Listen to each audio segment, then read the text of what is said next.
Hi, I'm Linda Kubota Bird, and this is my friend Elizabeth Hartstar, and together we're the Astrology Star Sisters. So today we're going to be talking to you about Sedna and Eris, um, some very strong influence on our planet right now. So I'm going to change this to speaker view, just so it's a little easier. Um, so quickly, I just want to share with you the myth of Sedna. For those of you who don't know who Sedna is, she's a dwarf planet um, out beyond Pluto, so way out there. And she was discovered in 2003. And as we say, I guess you can say the astrologers say that planets are discovered when humanity is ready for the consciousness that comes with that discovery. And so Sedna, the myth of Sedna is that she was named after the planet was named after an Inuit um, goddess, goddess of creation or goddess of the sea. And she got that title from her experience, her life experience. And what she was a beautiful um, Inuit little girl or a young lady, and had reached marriage age, and she couldn't find. She was very independent, and she just didn't want to marry just to marry, and so she was very picky about her mate. And her father was getting frustrated because he wanted her to be married and, as a lot of fathers, and taken care of. And so her father went out to try to find somebody for her, and um, nobody seemed to be somebody she was interested in. And then one day, a stranger came out of the wilderness who was dressed in a cloak and a big hood, and she felt this attraction, like this was the one. And so she ended up marrying the stranger, who took her off to another island far away from her home. And when he revealed himself, she was, I don't want to say horrified, but it turned out that he was a raven, and that, and I want to say here too that there are lots of different um, variations of this myth, and this is just one of the variations. So the raven being the representative of the mysteries, um, and in some ways the shadow. And so the raven was trying to help her to take care of her, but he's a raven, so he just brought her little bits of food, and she was not living well at all. She was hungry and cold and barren and lonely. And her her father started worrying about her because she wasn't coming home, and he was hearing nothing from her. So he set out in his boat to go find her and to um, see what was going on. And when he found her, he was obviously distressed, as her father, that she was not living well and she was unhappy. Um, and so he wanted to take her home with him in the boat. And so she felt like, no, this was her fate to stay, but he insisted, and some myths say he actually carried her to the boat, and and started to take her. And partway there, the raven came back and found that she was missing and went out in search of her. And when he found her with her father, he got very angry, and so he called up the sea gods, and he because the raven is magical, and he would manage to really make the sea. He brought in a storm, and the sea got very rough and scary, and started the waves started to break over the boat, and the father got very, very scared, and he was so afraid for his own life, he threw his daughter overboard. It's hard to imagine, but I guess when you're desperate for your own life, you do desperate things. Um, and Sedna was obviously trying to stay alive. And so she was grabbing onto the boat to try to get back in to some safety. But the father was so afraid, he started beating on her hands with his paddle. And each time she tried to get on, he kept beating her hands until her fingers broke off and fell into the water. And at that point, Senna had to surrender. And so she started just her as her fingers fell into the water, she saw that they started to turn into sea creatures, seals and whales and fish and different things. And as she started to go down into the darkness, the water, she just surrendered to it. And she got down, down, down, and she started to dissolve as a person and to become part of the sea, part of the oneness of the sea. And as myth, she became the goddess of the sea, and to the Inuit people, she was their source of life because they don't have vegetation or farms or things like that. They live off of the sea and off of hunting. And so they were very dependent on Sedna. And so that's the myth behind um, how how this planet was named, and how it seems to be working out in the influence of how we see Sedna in astrology. So Elizabeth's going to share a little bit about how she came to know Sedna, um, and how it's influencing her life right now, actually, and all of ours. So, Elizabeth, do you want to share? Okay. Yeah, thank you, Linda. I feel the Sedna very personally because it was in 2004, and I live in Sedona, Arizona. And at that time, I was working doing astrology readings at a center called the Sedona Heart Center. And we had a big mother drum in our center, and we would take turns doing a noontime prayer just as a service to the community. Whoever wanted to show up, we would do a drumming prayer circle. And it was March 15th of 2004, and it was my day to do the drumming prayer circle. And it seems strange to me, but now I realize that it's not strange that I somehow had the news on, or the CNN, and I was washing dishes because we did it at noon. I had something to eat, getting ready to leave, when I heard on the TV, the 10th planet has been discovered. Its name is Sedna. And that's all that was said.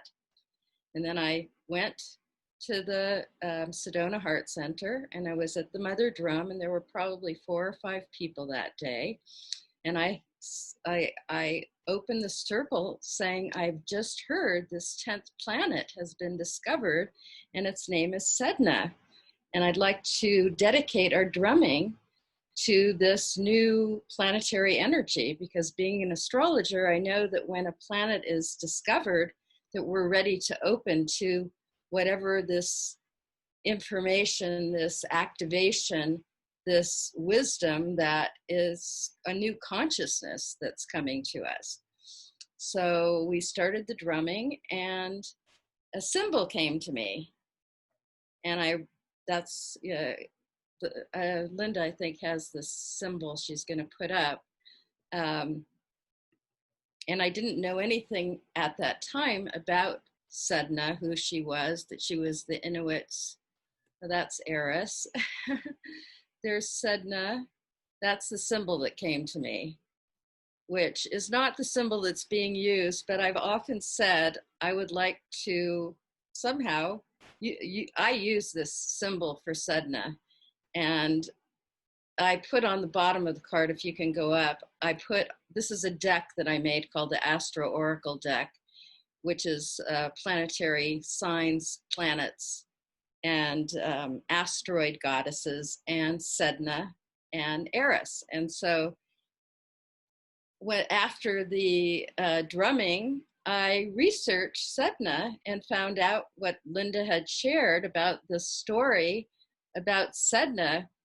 And so I feel like this symbol really speaks to Sedna's story of emerging. It's like Pluto, instead of the cross underneath, she's emerging. And so I have not really heard other astrologers speak about Sedna until this year.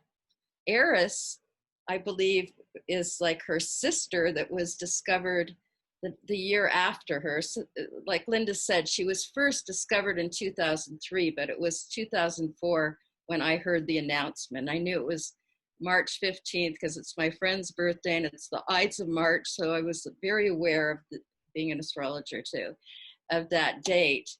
And my experience, because she's opposite my sun in my horoscope and makes a lot of transits, my experience of what Sedna's story is about the emergence of the divine feminine into a place of being honored as the mother of all living that feeds us and gives us birth, who's been kept underwater or kind of like frozen. She's like in the frozen. She's been kept under, kind of afraid to speak or not even really honored. It's like just, she's the one who's feeding us. And so I experience Sedna as the emergence of the divine feminine being honored. It's like the Magdalene energy, the feminine energy being honored on this planet. For this is a female planet. Everything is born of the feminine on this planet. And being the goddess of the sea.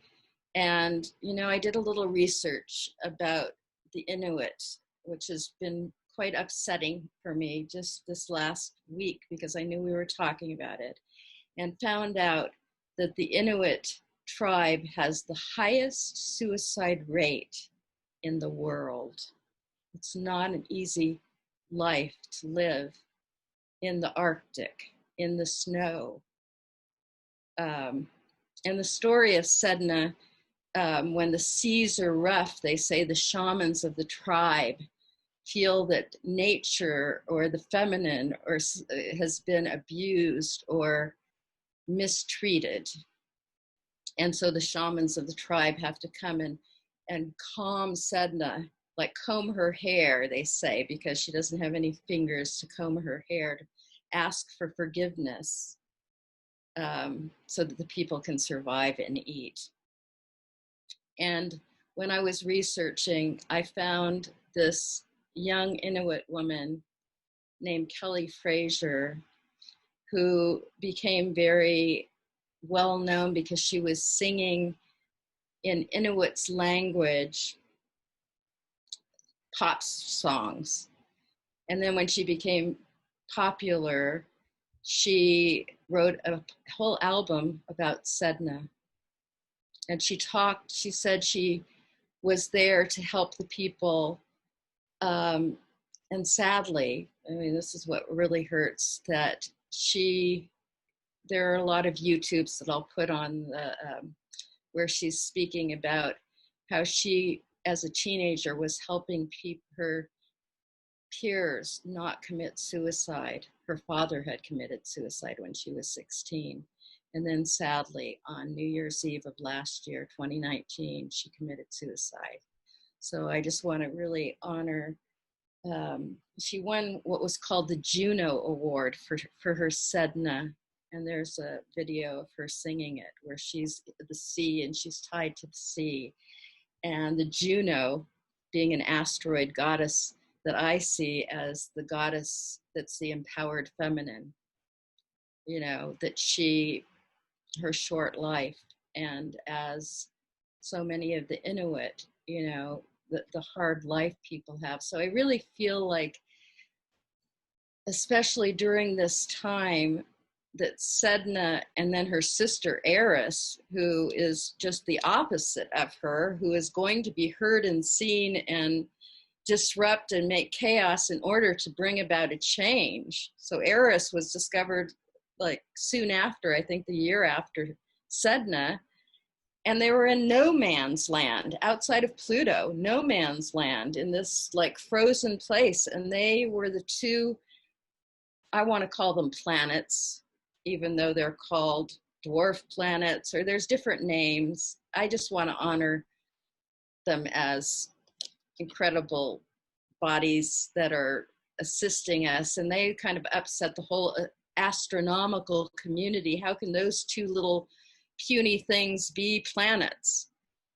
You know, people heard about that they were demoted, and now there's dwarfs and, you know, all these different sizes, because the astronomers, it all has to do with size.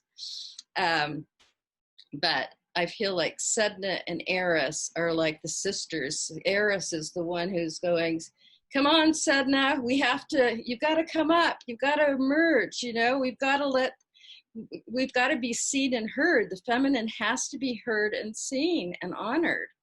And, you know, Sedna is also known as a reddish planet. Where I live is Sedona, which is red, and it's Sedna without the O, you know. And everyone that was born between 1945 and 1960 has Sedna at about 22 to 26 degrees of Eris in their horoscopes, which is a lot of the population. And Eris right now has moved to exactly that degree, between 22 and 26 degrees of Aries between 2010 and 2030. They move very slowly. Sedna's orbit is so elliptical, it takes 11,000, 400 or something years to go around, and it's almost at its closest place to the Earth, which is why this is all coming to the surface right now. So I feel like Eris, the disruptive one that's going to be heard and seen no matter what, is activating that Sedna, which has been unseen and unheard in so many of our horoscopes. And Eris has brought up the Me Too when Uranus was close to Eris at that time. And right now in the horoscope and all year, Sedna is making a trine aspect to the Pluto, Jupiter, and the asteroid goddess Pallas Athene, who's the goddess of wisdom and truth, is with Pluto and Jupiter in Capricorn. And Sedna is trining, and the trine is this support. It's like she's emerging, you know, and Eris is squaring, you know, making this challenging aspect, asking, you've got to change, you've got to make some changes, you've got to get out of the box, the square. So Sedna and Eris right now are so active during this time, and I feel like it has a lot to do with all that's going on in the world. It's like, you know, people, you know, emerging from needing to be honored and heard and seen. So it's a really powerful time. And I think it's all about, you know, honoring the divine feminine within us all, you know. And so maybe Linda, I know she took a class from Alan Clay, who wrote a book, 1,200-page book on Sedna, and she took a course on it. But I felt like it was a really kind of a personal story, and I'm glad that finally Sedna's being coming to the surface, because Eris has kind of been in the, um, especially with astrology, astrological view for the last few years, and now Sedna is like it's time to for us to emerge and to be really honored. Yes. Well, thank you. It's Senna and Eris. Eris has been. We've been talking about Eris because it was squaring, as it will be all year into 2021. Actually, the Saturn Pluto conjunction. So it's just adding to this whole breakdown, chaotic breakdown that's going on, and that's Eris's job. She's known for coming in, causing chaos in order to generate change, evolutionary change. So for her to be squaring, to be causing all of this commotion for this, the old ways to be breaking down, but to have the Sedna trine, because what Ellen calls the Sedna trine is, or Sedna, is the path of the soul. And so I'm not an expert by any means. I just took a 4-week class from him, and what we found by looking at our own charts is that when Sedna periods were when we had transits with Sedna or to Sedna, that there were times in our lives where things were changing, um, sometimes changing in a hard way. But on the outside of it, when we got through that time of transformation, we were always more aware, more conscious, that we, in retrospect, you look back and you think, wow, it was a test, but it was a test for us to grow in consciousness. And so this is where we are. I think all of you who are listening to this probably feel that we are in a time of transformation, growing towards something better. And so it's challenging. It can be challenging because letting go of our old ways isn't easy. But if we can hold on to the idea or the fact, I call it a fact because Sedna is about the pathway of the soul, right?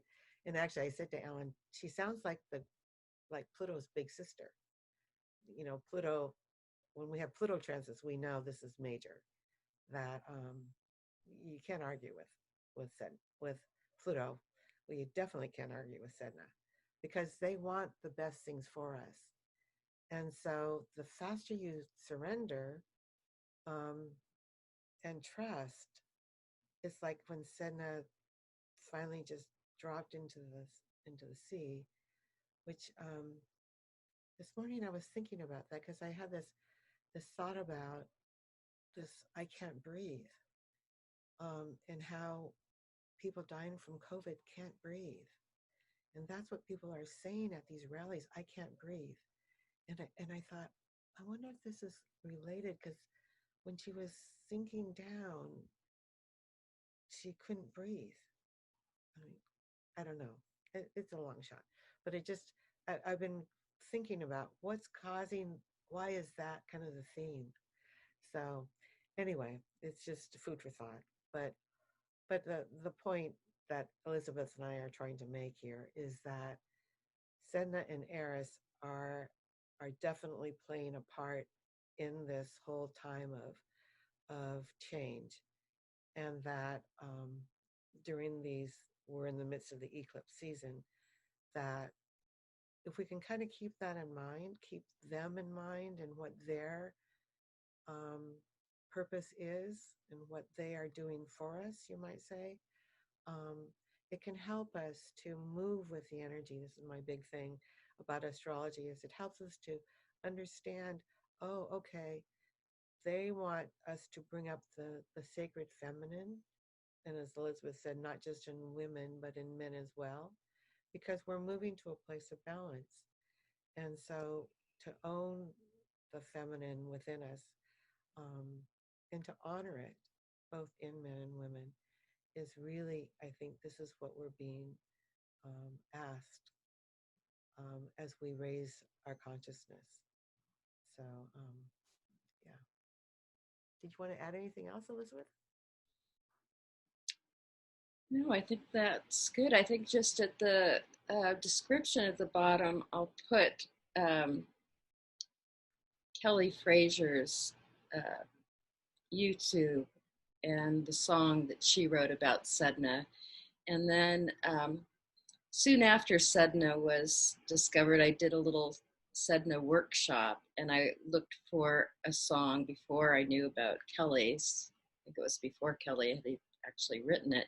And I found one by a wonderful Canadian singer named Heather Dale that wrote a song called Sedna.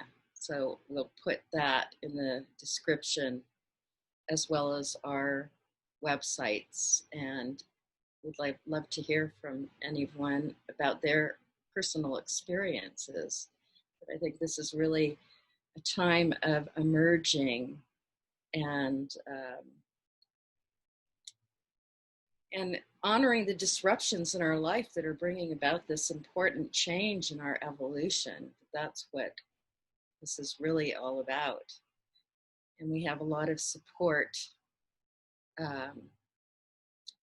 from the other side and from these wonderful planetary energies that we're all a part of. You know, they're a part of us. We are, you know, a part of this wonderful universe. I know it's not an easy time. Change and birth is not always easy, but I think that Sedna is about the ecology and about the waters and the cleanliness and feeding the people. And so I think that our ecology and taking care of our Mother Earth and the sea and the waters within our bodies, I think that's really an important message here too for this time. Mm-hmm. So thank you. Thank you, Elizabeth. Thanks, Linda.